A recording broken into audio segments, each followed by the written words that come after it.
누군가 제게 와서 무인도에 단 한 권의 소설을 가지고 간다면 어떤 책을 갖고 가시겠습니까? 라고 묻는다면 저는 톨스토이의 전쟁과 평화라고 답변하는데 주저하지 않을 겁니다. 전쟁과 평화는 톨스토이의 첫 장편 소설입니다.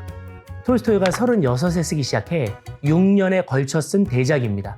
러시아 문학 수평가인 로자 이오누는 전쟁과 평화는 역사와 경쟁하고 있는 소설이다.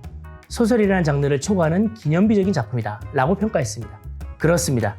전쟁과 평화는 그 이전에도 없었고 이후에도 없었던 독보적이고 장엄한 소설입니다. 오늘은 작가 톨스토이의 소개와 그의 작품 세계, 그리고 소설의 배경에 대해서 먼저 얘기하고요. 다음 편에는 그 줄거리와 등장인물을 분석해 보려고 합니다. 그리고 그 다음 편에 소설의 구조와 제 개인적인 감상, 그리고 여러 가지 생각거리들을 다뤄보도록 하겠습니다. 그리고 맨 마지막으로 전쟁과 평화의 진정한 의미와 번역본 추천, 그리고 제작된 영화와 드라마를 소개하고 마무리하는 것으로 하겠습니다. 우선 작가 소개부터 하겠습니다. 레프 니콜라이비치 톨스토이, 말이 필요 없습니다. 인류 역사상 가장 위대한 작가입니다. 1828년 러시아 남부 지역이죠. 야스나야 폴리아나에서 태어났습니다. 부유한 백작 가문이었고요. 영지도 넓었습니다. 가난하고 배고픈 작가는 아니었던 겁니다. 톨스토이는 어렸을 때 부모를 모두 여의입니다. 그래서 친척집을 전전하며 성장하는데요. 특히 어머니의 부재는 작가 톨스토이에게 엄청난 영향을 준 것으로 보입니다. 자기 자신의 여성상과 그의 소설에 등장하는 여성상에 그늘을 들이운 것으로 분석되고 있습니다. 공부는 잘하지 못했던 것 같아요. 두 군데 대학을 기웃거렸는데 어느 곳에서도 학위를 받지 못했거든요. 외모도 출중하지는 못했습니다. 못생겼다기보다는 호감적인 스타일이 아니랄까요? 그의 초상화 대부분이 좀 우락부락하고 아주 그냥 신경질적인 모습으로 그려졌거든요. 사실 톨스토이의 외모 콤플렉스는 잘 알려져 있습니다. 성격도 좋지 않았죠. 포엘 존슨의 지식인의 두 얼굴에는 톨스토이의 여러 민낯이 기술되어 있습니다. 즉 이렇게 생각하시면 됩니다. 톨스토이는 유려한 글솜씨와는 달리 투박한 외모, 꼰대 기질, 논쟁 좋아하는 스타일, 거친 성격을 가진 깐깐한 작가라고 보시면 됩니다. 젊은 시절에 방탕한 삶을 산 건 아주 유명합니다. 술과 노름을 좋아했죠. 성적으로도 엄청 방탕했습니다. 여기저기 출입하다가 성병까지 걸렸는데요. 근데 웃긴 거는 그 모든 사실을 자기 일기장에 빼곡히 고스란히 써놓은 거예요. 근데 더 웃긴 건 결혼해서 그거 자기 아내에게 보여주는 겁니다. 그의 일기에는 매춘부, 집시, 원주민 여인, 그가 소유한 농루뿐 아니라 심지어 어머니의 친구와 벌인 섹스까지 그의 성생활 전체가 아주 세세하게 기록되어 있었거든요. 하여튼 괴짜 작가입니다. 결혼은 비교적 늦게 한 편입니다. 33살에 결혼했는데요. 18살에 소피아 베르스와 혼인을 맺습니다. 부부관계는 좋지 않았어요. 흔히 세계 3대 학처로 소크라테스의 아내 크산티페, 모차르트의 아내 콘스탄트, 톨스토이의 아내 소피아를 꼽는데요.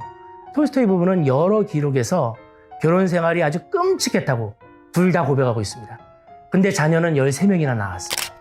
그래서 마냥 부부 사이가 안 좋았다, 3대 악처다 하기에는 속사정은 또 다르지 않을까 싶습니다. 실제 부부 사이는 아무도 모르거든요. 여하튼 톨스토이 부부는 죽을 때까지 헤어지지 않고 50년 동안 함께 살았습니다. 톨스토이가 소피아와 마지막으로 대판 싸운 게 1910년 10월 28일인데요. 이날 아내와 싸우고 가출을 하는 겁니다. 며칠 후 톨스토이는 기차 여행 중에 감기에 걸렸고 곧 폐렴으로 번집니다. 그리고 가출한 지 열흘 만인 1910년 11월 7일 세상을 떠납니다. 대문호의 마지막 죽음은 갑작스러운 객사였던 겁니다. 톨스토이는 평생 90여 권이 넘는 작품을 남겼습니다. 소설뿐 아니라 우화, 수필, 희곡, 논픽션 등 다양한 장르를 집필했습니다. 데뷔작은 유년 시절이라는 자전소설인데요. 출간되자마자 뜨거운 반응을 얻었는데요. 이에 톨스토이가 고무돼요. 그래서 후속으로 연타로 소년 시절, 청년 시절을 출간하는 겁니다. 그런데 좋은 평가를 받지 못했습니다. 이 세 작품을 통틀어서 톨스토이의 자전 3부작이라 부릅니다. 톨스토이의 문학 세계를 이해하기 위해서는 반드시 읽어야 하는 작품입니다. 톨스토이의 인생을 일직선으로 추적을 해보면 소설가에서 사상가를 거쳐 신학자, 종교가로 변모해 간다고 보시면 됩니다. 1879년에 집필한 고백록이 톨스토이 문학의 분기점이 됩니다. 고백록 이전은 전기 톨스토이, 이후는 후기 톨스토이로 보는데요. 전기는 리얼리즘 문학의 정수를 보여주고 후기는 사상가이자 종교가로서의 변모를 보여줍니다. 톨스토이의 3대 장편이라고 하면 전쟁과 평화, 안나 카레니나, 부활을 말합니다. 전쟁과 평화가 가장 먼저 쓰였고 그 다음 안나 카레니나, 그리고 톨스토이 인생 후반부에 부활이 쓰였습니다. 부활은 그의 나이 70에 쓴 소설인데요. 그 종교적인 성찰에 지나치게 빠진 나머지 앞선 두 소설보다는 문학 작품으로서 높은 평가를 받지 못합니다. 그래서 톨스토이의 여러 작품을 읽다 보면 이게 같은 작가가 쓴 게 맞나 할 정도로 세계관의 큰 차이를 확인하게 됩니다. 가정의 행복 같은 소설을 읽으면 가정과 결혼을 굉장히 예찬합니다. 근데 후기 톨스토이, 가령 크로이체르 소나타 같은 거 읽어보면 아주 결혼을 불신해요. 아주 조소를 던집니다. 심지어 결혼을 합법적 매춘이다 라고까지 주장합니다. 결혼과 가정을 예찬한 초기작, 전쟁과 평화와 가정의 행복과는 입장이 많이 다르죠. 톨스토이가 회심 후에 그 교육 수준이 낮은 그 민중을 계몽하기 위해 쓴 작품도 있습니다. 사람에게는 땅이 얼마나 필요한가? 사람은 무엇으로 사는가?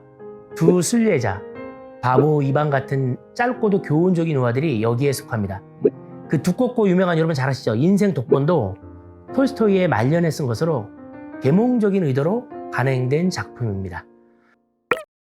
전쟁과 평화의 집필 배경에 대해서 말씀드리면요. 톨스토이가 처음부터 나폴레옹 전쟁을 다루려 했던 건 아닙니다. 톨스토이가 본래 다루고자 했던 건 데카브루스트 봉기입니다. 1825년 12월에 러시아의 그 젊은 장교들이 일으킨 봉기를 말합니다. 데카브리스트들은 짜르 체제에 대항해서 러시아의 독재 통치를 끝내려고 했습니다. 그래서 오랜 기간 동안 거사를 준비했죠. 그리고 실행한 거예요. 하지만 사전에 발각이 되는 겁니다. 그래서 실패해요. 이 봉기로 인해 약 1200여 명이 사망합니다. 비록 실패한 봉기지만 19세기 초 러시아 정치사에서 아주 중요한 사건으로 꼽힙니다. 근데 톨스토이가 이 사건을 주목하는 겁니다. 자기 친척 중에 관련자가 있었거든요. 그래서 이거를 주제로 소설을 쓰고자 한 거예요. 근데 그러기 위해서는 이 봉기가 왜 일어났는지를 알아봐야 하잖아요. 그래서 그 원인을 더듬어 올라가는 겁니다. 그래서 추적하다 보니까 20년 전에 나폴레옹 전쟁까지 거슬러 올라가게 된 겁니다. 데카브루스 봉기의 원인과 관련해서는 여러 관점이 있습니다. 기존의 전통적인 관점으로는 단연 나폴레옹 전쟁을 꼽습니다. 1812년에 나폴레옹이 러시아를 침공하죠. 하지만 러시아의 살인적인 추위를 견디지 못합니다. 모스크바까지 갔다가 결국 아무 소득 없이 퇴각하죠. 원정에 실패하고 나서 이때부터 나폴레옹은 내리막길을 걷습니다. 침공 당시 62만의 대군을 이끌고 가는 거거든요. 근데 퇴각하면서 프랑스에 돌아온 군사는 3만에 불과했죠. 포로가 12만 명, 탈영이 10만 명이었습니다. 전투보다는 질병과 날씨로 인한 사상자가 대부분이었습니다. 반면 러시아의 상황은 달랐습니다. 러시아는 1812년의 나폴레옹 전쟁을 조국 전쟁이라고 부릅니다. 나폴레옹의 침략에 맞서서 조국을 지켜낸 전쟁이라는 의미입니다. 자부심이 대단했죠. 전쟁에서 승리한 그 러시아의 젊은 장교들은 의기양양하게 프랑스 파리에 입성합니다. 근데 거기서 충격을 받는 겁니다. 현타가 오는 거예요. 패전국인 프랑스의 모습이 승전국인 자기 러시아와 비교했을 때 훨씬 더 선진적인 모습인 거예요. 완전히 딴판이었던 겁니다. 자유롭고 세련되고 그 선진적인 문화를 보게 된 겁니다. 프랑스 혁명 이후 그 변화된 프랑스 사회의 모습에 러시아 젊은 장교들이 굉장한 도전을 받습니다. 그래서 생각하게 된 거죠. 러시아를 이렇게 낙후된 나라로 만든 그 이유가 무엇일까? 도대체 어떤 것일까? 그건 독재 짜르 체제다. 농노제도다. 러시아 짜르 체제에 대한 그 전복의 기회를 이때부터 준비하게 되는 겁니다. 정리하면 이렇습니다. 톨스토이는 데카브루스트 봉기를 주목했고 그 원인이었던 나폴레옹 전쟁을 다룰 수밖에 없었습니다. 그래서 1805년 아우스트리츠 전투가 벌어지기 직전에 상트페테르부르크의 그 평화로운 분위기에서 소설의 이야기가 시작되는 겁니다. 1812년까지의 나폴레옹 전쟁 그 전체를 다루다 보니까 소설이 길어질 수밖에 없게 된 거고요. 그래서 정작 다뤄야 할 내용은 쓰지 못하고 소설이 끝납니다. 하고 싶은 얘기를 하기도 전에 소설이 4권 분량이 되는 겁니다. 결국 톨스토이가 지쳤는지 그 이유는 쓰지 못합니다. 본론이 아닌 서론만으로 이런 대작을 남긴 톨스토이는 정말 대단한 작가입니다. 네, 오늘은 작가 톨스토이에 대한 소개, 그의 작품 세계, 그리고 전쟁과 평화의 지필 목적 및 배경을 다뤄봤는데요. 다음 시간에는 전쟁과 평화를 본격적으로 리뷰하도록 하겠습니다. 기대 많이 해주시고요. 유익이 되셨다면 구독과 좋아요, 알림과 댓글 부탁드립니다. 지금까지 다윗의 서재였습니다. 감사합니다.